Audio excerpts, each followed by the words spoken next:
Ketamine has honestly been one of my favorite modalities we have brought to the clinic. Many have negative associations with ketamine. It is generally understood to be a street drug. However, let me explain it from a clinical perspective. And more so, when used appropriately, it can be a true game changer. Ketamine has been used in hospitals and clinical settings for over 50 years as one of the safest anesthetics, and recently has been making its way into mental health because it is so safe and effective.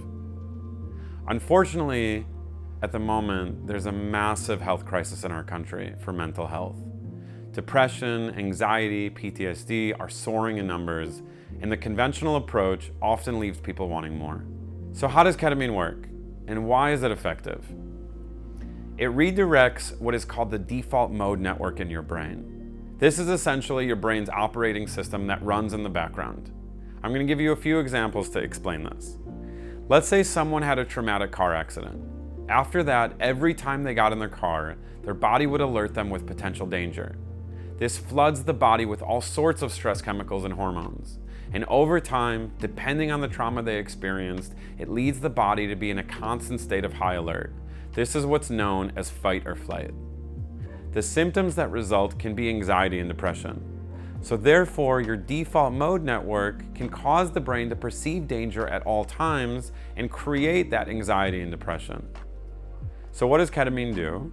It redirects or turns off the default mode network. This, coupled with good therapy, has shown to significantly decrease depression, anxiety, and PTSD. And that is why we have made it mandatory for all our patients to work with our somatic specialist, or we have a network of therapists as well to choose from. I never thought testimonials we received would be so good. People are responding more beautifully than I could have ever imagined to ketamine, indicating levels of stress, anxiety, depression, PTSD are staying permanently at all-time lows. So if you suffer from these conditions and you found that conventional approaches are not as helpful for you, you can consider ketamine therapy as a possible alternative. Inquire within the clinic to see if you're a candidate. Thanks so much.